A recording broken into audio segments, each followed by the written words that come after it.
Salut à tous et bienvenue dans cette vidéo, et vous vous rappelez peut-être récemment j'ai fait une vidéo sur le Pentium G2030, qui est en fin de compte une sorte de Core i3 bridé, et nous avons essayé de faire en sorte de le refroidir avec le moins d'aluminium possible. Eh bien, nous avons vu au final, en conclusion, que nous pouvons refroidir sans aucun bridage de performance ce processeur avec uniquement ce petit machin, ce truc minuscule. Alors pour l'échelle, hein, voilà.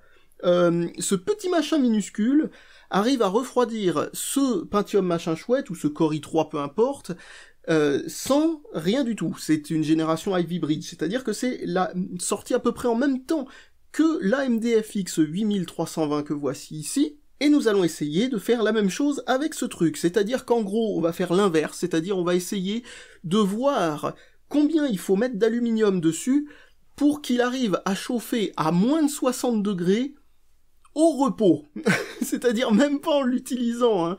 Pour ce faire, nous allons empiler débilement tous ces radiateurs de ventirad assez anciens, machin, mais qui ont comme particularité d'avoir un plat au-dessus et en dessous. Nous allons comme ça les empiler un par un, les uns sur les autres, avec de la graisse en guise de pâte thermique entre chaque couche. Voilà, encore un autre. Et s'il y a besoin d'encore une couche, nous allons terminer par cette espèce d'énorme morceau de cuivre. Alors ceux qui s'y connaissent un petit peu en dispersion thermique peuvent se dire « Ah ouais, mais si tu empiles les trucs comme ça à chaque fois, même si tu mets de la pâte thermique, etc., le problème c'est que l'interface thermique entre les différentes couches va avoir un impact négatif au truc. » Oui, je sais bien, hein, et ça c'est juste, on est parti pour faire une expérience pour la blague. La chose que je me dis par contre, c'est que ce processeur chauffe tellement que même s'il y a une petite différence, une perte, on va dire, de passage de l'énergie d'une couche à l'autre, peut-être qu'on va quand même réussir à refroidir le tout en moyenne. Bien sûr, le problème c'est qu'à chaque couche supplémentaire, la température minimum, je dis bien minimum et pas maximum, minimum que l'on pourra atteindre, va augmenter. C'est-à-dire qu'en gros, que si avec juste ce bloc-là, avec un ventilateur dessus, le minimum que l'on peut avoir c'est par exemple 30 degrés, eh bien, c'est juste un exemple au pif comme ça, hein, ça n'a rien à voir, et que en mettant deux l'un sur l'autre, le minimum que l'on pourra avoir avec le même ventilateur dessus, ce sera peut-être 40, puis ensuite, etc., etc., si bien entendu la chaleur, si on ventile pas du tout celui d'en dessous, parce que bon, à chaque fois il y aura une perte. Mais bon, on n'est pas là pour faire un truc scientifique, on est juste là pour voir si cette idée débile fonctionne ou pas, c'est juste pour le fun, quoi. Donc commençons juste avec ce radiateur, et allumons la carte mère. Alors nous sommes dans le BIOS, et de cette manière-là, ou l'UEFI comme vous préférez, hein, de cette manière-là, nous avons la température donc du processeur, qui est complètement inutilisé, hein, il ne tourne pas, il attend, etc., sauf qu'il n'y a aucun système d'économie d'énergie qui est mis en place. Nous allons faire tourner l'ordinateur comme ça jusqu'à ce que la température se stabilise. La température semble se stabiliser vers les 78 degrés et le radiateur est absolument bouillant. Donc nous allons éteindre et essayer de rajouter un deuxième radiateur. Deuxième radiateur en place, et je me demande si le processeur n'est pas déjà en train de se brider en fait, parce que la température est à peu près la même. Elle est même plus haute, ce qui signifierait peut-être éventuellement que c'est moins bridé. En tout cas, voilà à quoi cette idiotie ressemble, et si je mets ma main là, c'est super chaud quoi. Donc c'est parti pour en ajouter un troisième. Eh bien nous allons rallumer notre tour de l'idiotie, et nous sommes toujours exactement à la même température. Intéressant ça. Allez hop, on déploie les grands moyens en mettant la totale, et on va voir si ça arrive à refroidir un peu plus, ou si, visiblement, la perte parmi les trucs est beaucoup trop importante pour réussir à obtenir quoi que ce soit. Eh bien, nous sommes toujours au plus ou moins 80 degrés du départ. Et comme vous le voyez, avec cet énorme tour de machin chouette, nous ne faisons pas beaucoup mieux que uniquement ce truc tout seul. Ça chauffe quand même un petit peu moins, parce que là, nous ne sommes pas au moment où il va y avoir une coupure en urgence ou je ne sais pas quoi, mais vraiment, on n'est pas loin du tout du même résultat. Donc j'éteins le PC et je vais mettre uniquement ce truc en cuivre pour que vous puissiez voir la différence que ça fait entre les contacts aluminium et les contacts cuivre. Purée, celui de la base est impossible à toucher, c'est horrible comme il est chaud. Donc on va ne mettre que celui-là maintenant. Et comme vous le voyez, mon dispositif à la con, il marchait en fait un peu mieux que juste le radiateur tout seul, hein.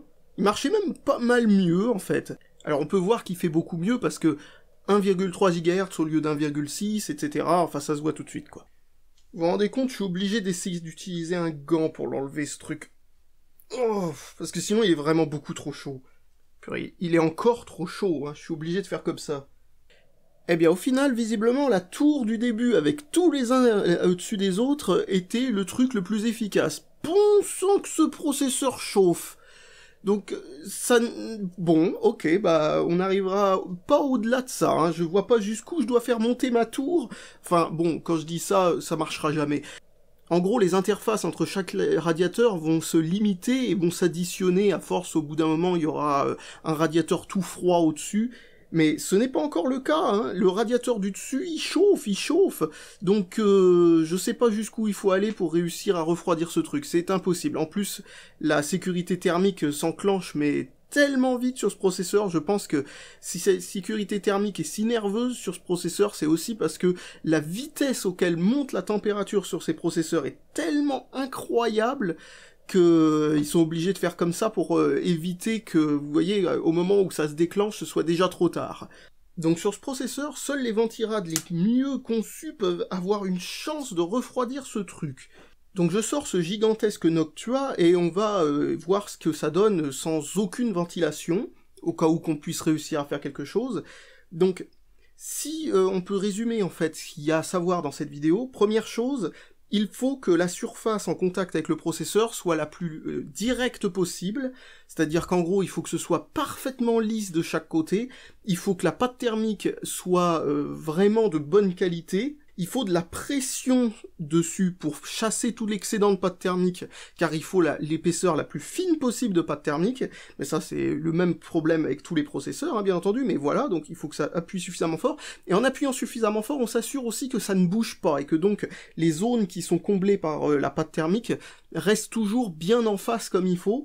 Ensuite, il faut que le ventirad soit fait de telle manière que la chaleur ne monte pas dans une colonne, mais soit dispersée le plus vite possible sur la plus grande surface possible. Donc comme vous le voyez sur ce radiateur, vous avez plusieurs caloducs, c'est-à-dire ces espèces de tiges là qui dépassent, qui vont prendre la chaleur ici et réussir à la transporter et la disperser sur la plus grande distance possible, le plus vite possible. Si c'est pas fait comme ça, malheureusement la chaleur va rester en bas. Donc allumons ça et voyons ce que ça donne. Et voilà, de cette manière-là, on a enfin la vraie fréquence de ce processeur, dis donc. Mais comme vous pouvez le constater, au bout d'un certain temps, même ce Noctua de ouf malade, dont j'oublie toujours le nom, n'est pas capable de faire fonctionner ce processeur en fanless pendant suffisamment longtemps. Bon sang, j'aurais pu toujours essayer avec ma tour de machin, c'est juste impossible. Bon sang, on est aux fréquences et aux tensions stock, et ce processeur arrive à faire bouillir ce Noctua, quoi. Jusqu'en haut, quoi. Bon sang. Oh là là, c'est chaud.